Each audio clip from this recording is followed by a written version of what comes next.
how did you get that footage of Diddy? I figured most journalists would not disclose their sources. If Sean Combs watches this, what do you think he's going to feel? Like, wow, this is amazing. I think he's going to say this is the best documentary I've seen in a long time. My favorite villain? I kind of like Diddy. There are no misconceptions about it.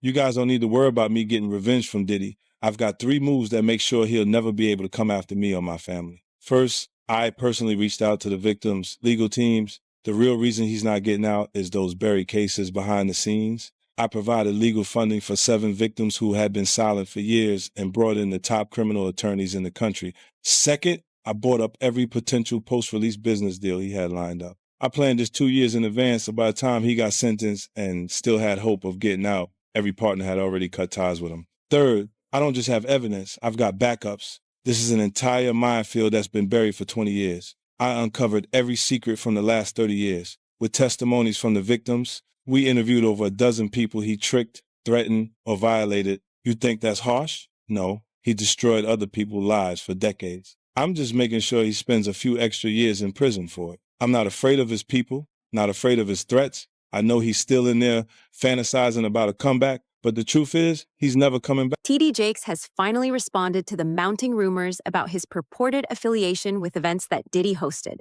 According to recent rumors, he could be getting ready to sue those who have openly accused him of complicity.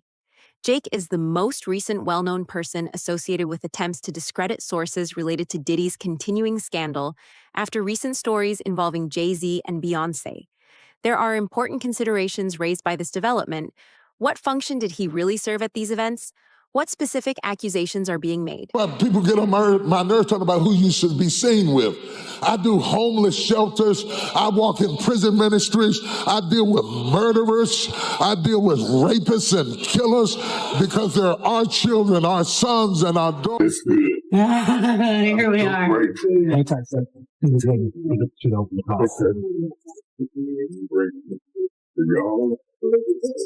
All the people who prayed, all the people who texted, all the people who had prayer vigils, all the people who were concerned and sent love and sent notes.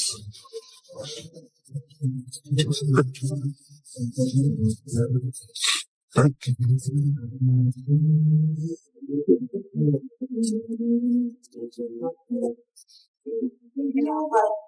Just great.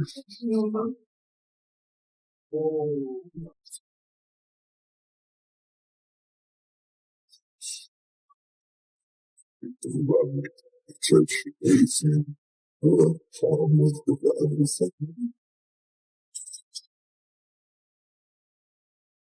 why are some of the most powerful names in entertainment suddenly quiet? When federal agents storm luxury mansions and walk out with boxes of electronics, hard drives, and sealed evidence bags, silence starts sounding suspicious. And here's the contradiction. While the headlines explode, some of the biggest voices in the room have gone completely still. But then 50 Cent steps in with a documentary, start discussing explosive topics about Diddy, and suddenly another name enters the conversation, T.D. Jakes. And that's where it gets messy. The raids changed everything. Federal agents executed search warrants at properties connected to Sean Diddy Combs as part of an ongoing investigation tied to serious allegations, including claims related to S*XTR ficking and misconduct. Officials confirmed electronics were seized. Devices, storage units, documents. You can't even imagine being 18, 19 years of age. This person is killing it, and they're saying to you, come on in, let's talk.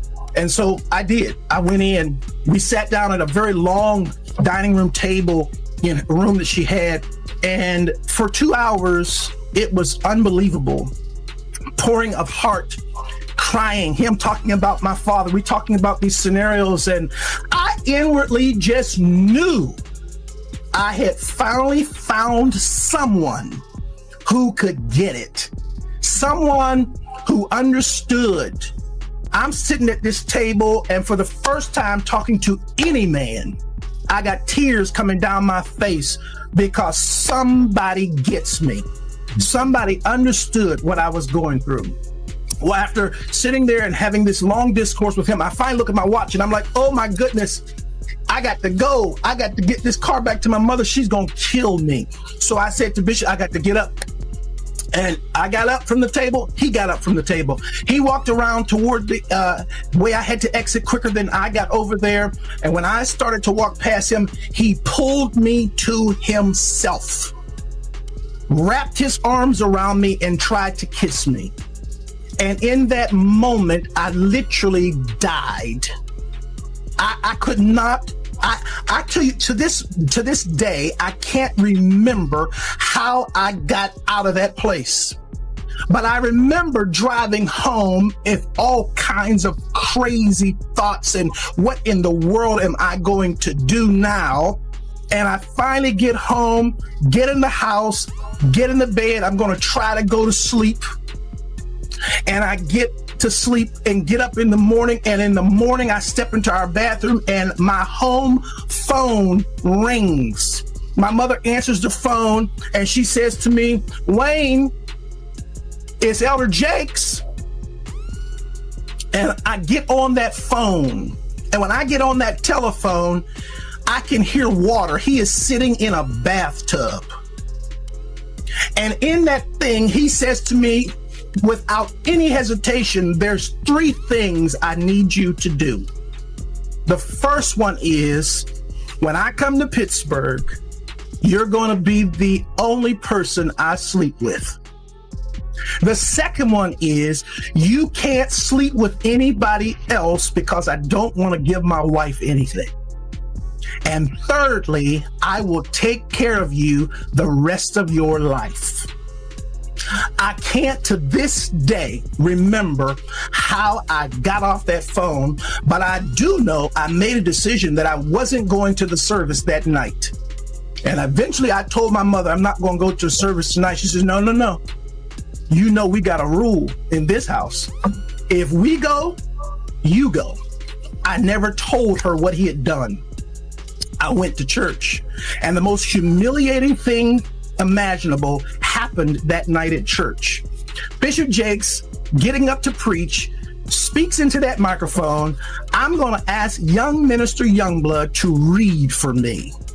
And after all of that drama of the last 24 hours, I had to read. As rumors swirled online, T.D. Jakes addressed being photographed or seen in spaces with controversial figures, emphasizing that proximity does not equal participation. He has not been charged with any crime connected to these investigations.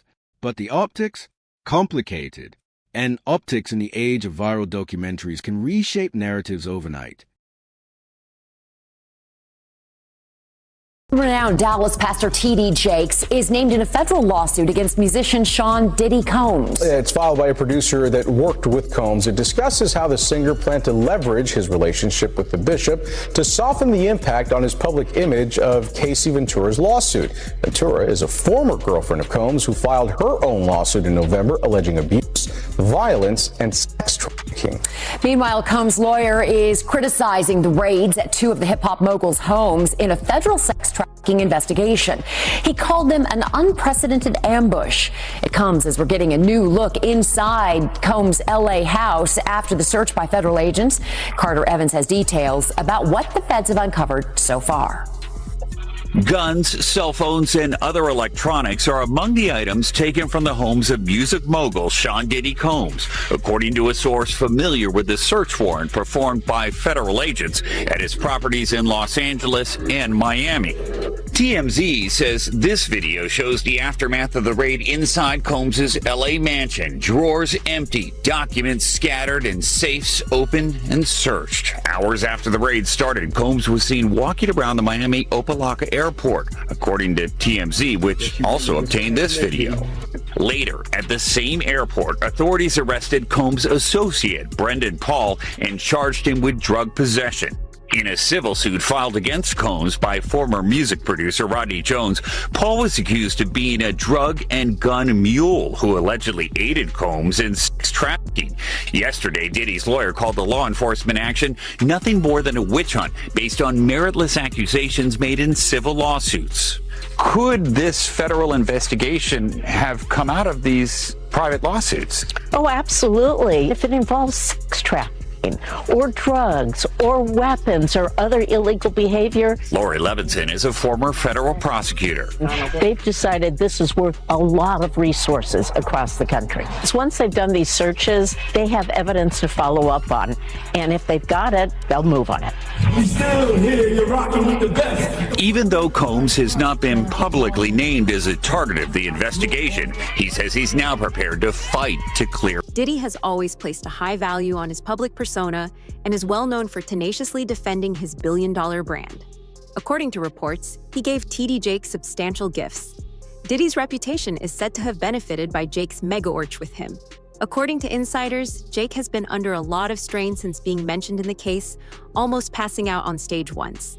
Well, according to those close to him, he wants to keep things as quiet as possible since he is really worried about becoming further involved in the legal ramifications. The one drink, 2 drinks. And if those girls was drinking out those bottles that he said Diddy laced, and he could show on camera, and he could show that some people had passed out or some people were acting a certain way after they had those drinks,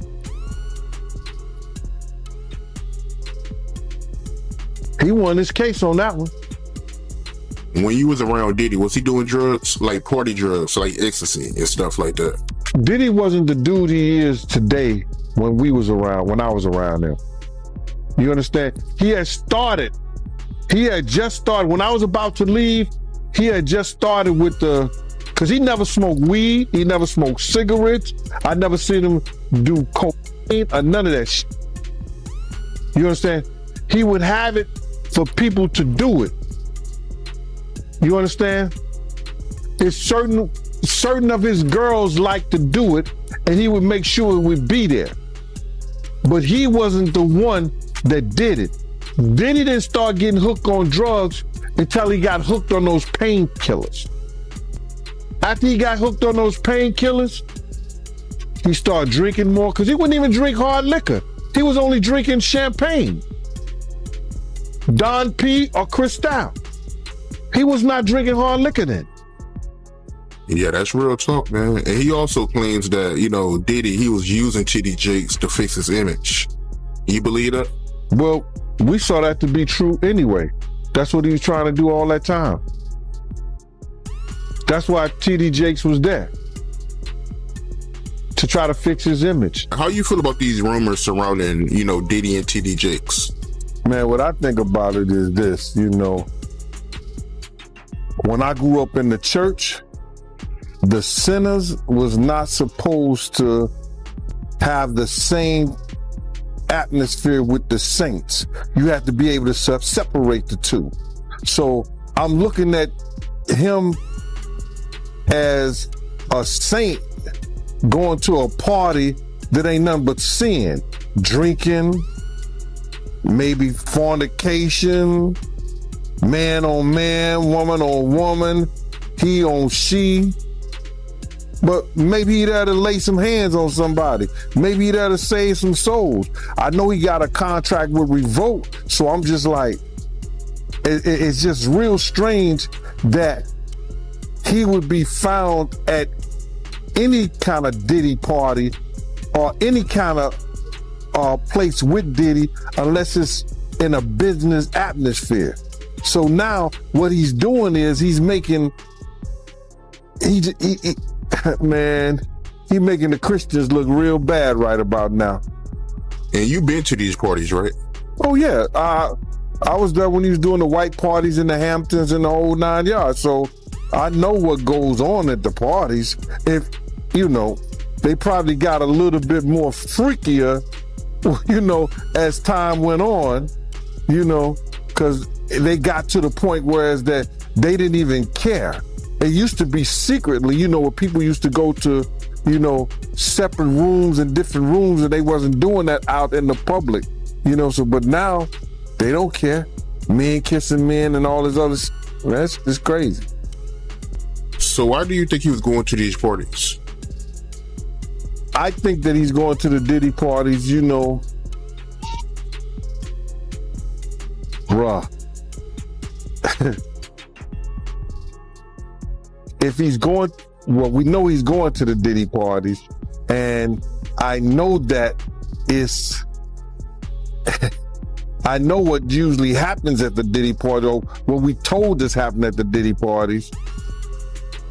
Maybe he need to see it for himself, man. Maybe he need to go there and really be involved in some things that could help save some individuals while they going to those parties.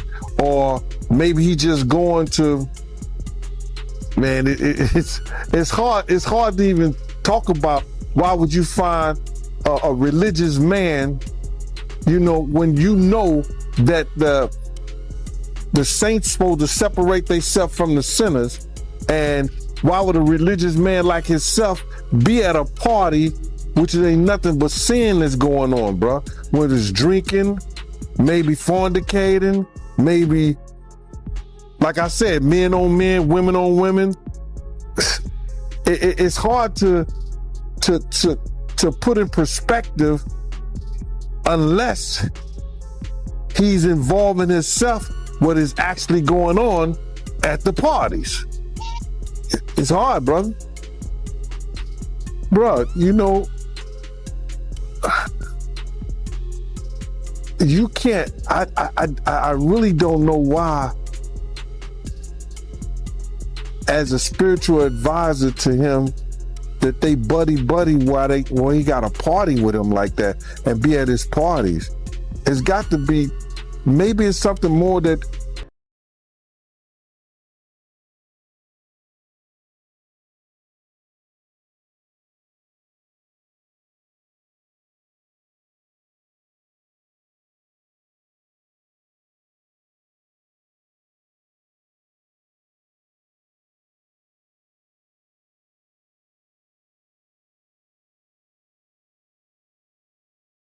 While those personal allegations unfolded, news outlets reported on the federal raids tied to Diddy's about home. what he says happened Footage with showed Combs agents in entering and 2011 and exiting properties.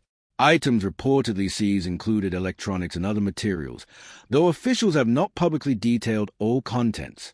Diddy has denied wrongdoing in various statements, and his legal team has described certain claims as unproven and exaggerated. But the images of federal presence were undeniable, and visuals like that stick.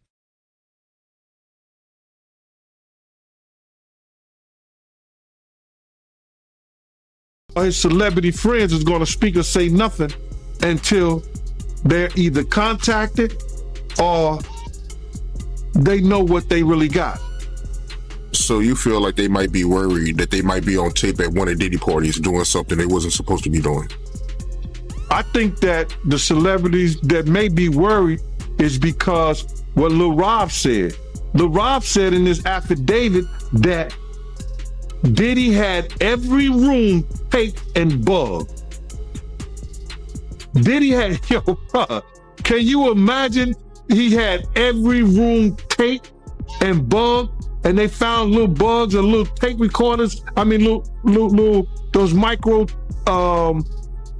projectors or whatever like that, or video cameras.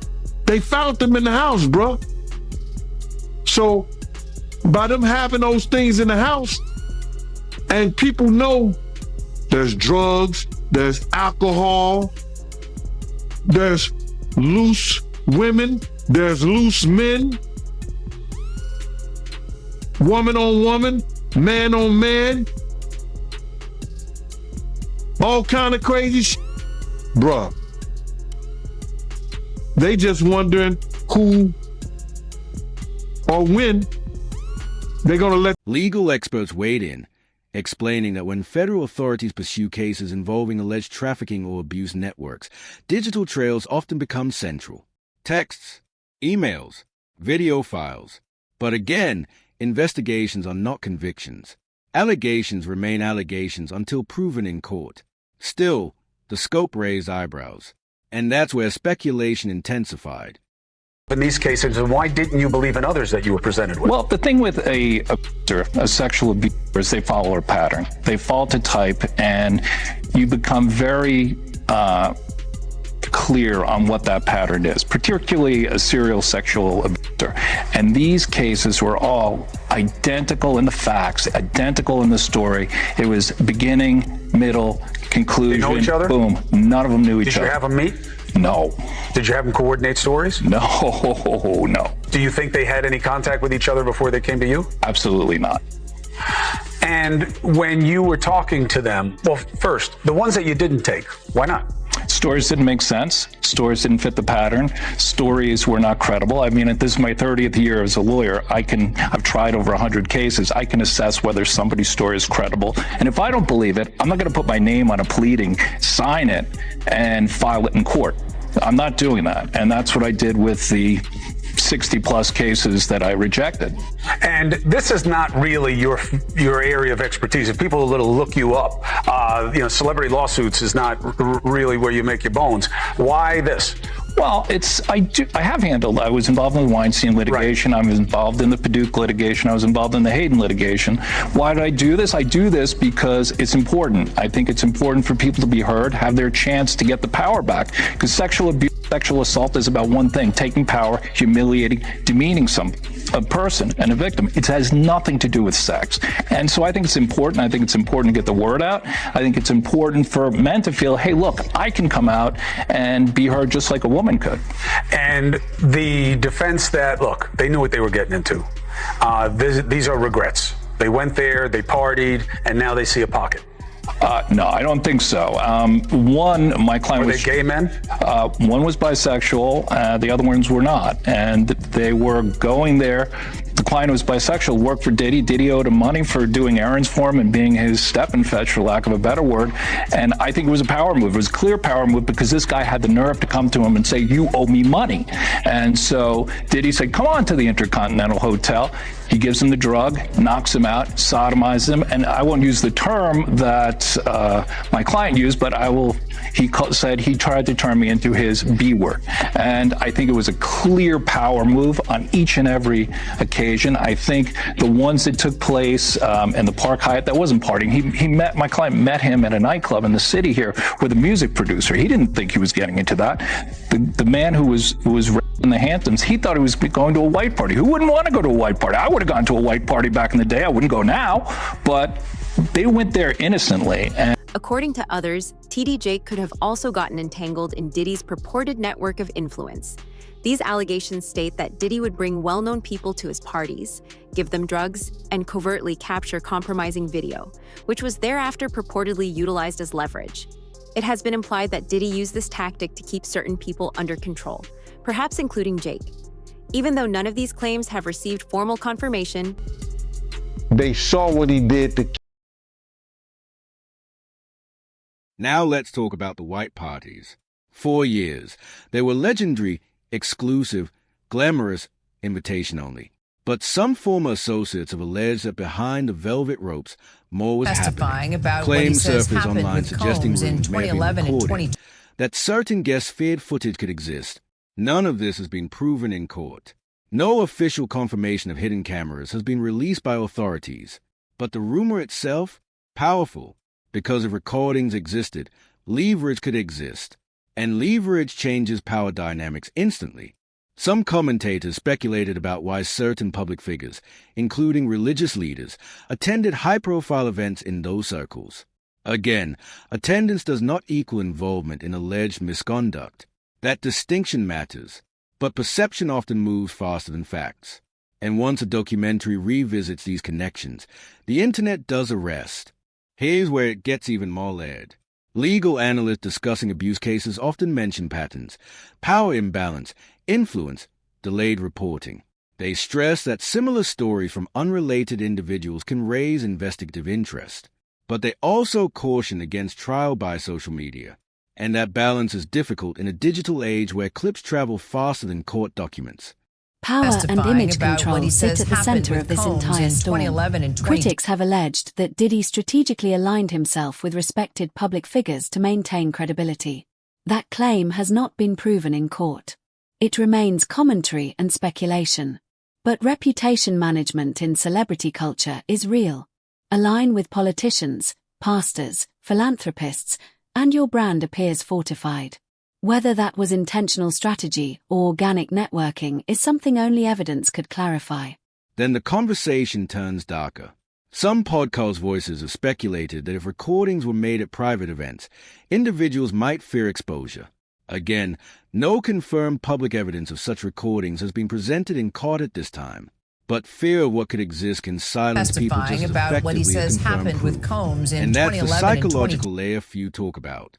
Attorneys discussing abuse litigation often explain how alleged victims describe similar emotional dynamics: manipulation, intimidation, isolation. But they also emphasize due process. Claims must be tested. Evidence must be weighed. Allegations must be proven. And until then, every public discussion requires careful wording. That's why so many statements from involved parties use phrases like baseless, disputed, and unproven. Which brings us back to 50 Cent, known for publicly criticizing Diddy for years. He announced a documentary examining allegations and controversies surrounding him. Once that project gained attention, social media users noticed his commentary expanding into broader networks of association. That's when T.D. Jake's name started trending alongside the investigation headlines. Was he being targeted, as some fans claim? Or was he simply being discussed because of public associations and ongoing legal disputes? Intent is hard to measure. Impact is not. Here's the uncomfortable truth. Celebrity silence can mean many things. Legal advice, strategic restraint, fear of misstatement, or simply waiting for facts. But in high-profile federal investigations, silence often gets interpreted as something deeper, and interpretation fuels speculation. Despite online narratives, it's critical to separate confirmed events from alleged connections. Confirmed, federal raids occurred at properties linked to Diddy. Confirmed, electronics were seized. Confirmed, lawsuits have been filed, including a defamation suit by T.D. Jakes against Pastor Youngblood. Alleged, hidden recordings at parties. Alleged, strategic spiritual alliances for image repair. Alleged, leverage over celebrities. None of those have been proven in court as of now. That distinction protects credibility. And yet, the tension remains. Because if investigators uncover digital evidence that shifts the landscape, the ripple effect could extend beyond one individual. That possibility keeps people watching. It keeps names trending. It keeps documentaries in production. But here's the part people whisper about. What if nothing explosive surfaces? What if the loudest rumors about fade what under he legal says scrutiny? happened with Combs Public in perception 2011 can and still 20 leave scars, and reputations, once questioned, rarely return untouched. Meanwhile, supporters of Jakes argue that decades of ministry and leadership should not be overshadowed by disputed claims. Critics argue that accountability must apply equally, regardless of status. Both sides speak loudly online. Courts, however, move quietly, and that brings us back to the silence. Notice how few celebrities have made bold declarations one way or the other. Carefully worded statements. Lawyers speaking instead of artists. Publicists working overtime. It feels calculated. Maybe it is. Or maybe it's simply legal prudence in a volatile moment. What we do know is this: federal investigations into alleged *XTR phishing or misconduct networks can take years. Digital evidence must be analyzed. Testimony must be corroborated. And until indictments or dismissals occur, uncertainty reigns. So when 50 Cent releases a documentary exploring controversial topics about Diddy and conversations expand to include powerful religious figures, it creates a collision of worlds: hip-hop, faith, federal law, and public opinion. That collision generates heat, and heat draws viewers. But here's the question no one can fully answer yet. Are we watching the beginning of a legal unraveling, or the peak of a rumor cycle amplified by social media and rivalry? Is this calculated targeting, or inevitable scrutiny when names about what he intersect says with happened controversy? with Combs The in cameras may or may 2011 and not have been 20 rolling at private parties. The alliances may or may not have been strategic. The allegations may or may not withstand courtroom examination. What's certain is that silence, speculation, and federal scrutiny rarely exist in the same space without consequences. So as investigations continue and documentaries roll out, one thing remains unresolved. When power, faith, and fame collide under federal spotlight, who controls the narrative and who controls the evidence?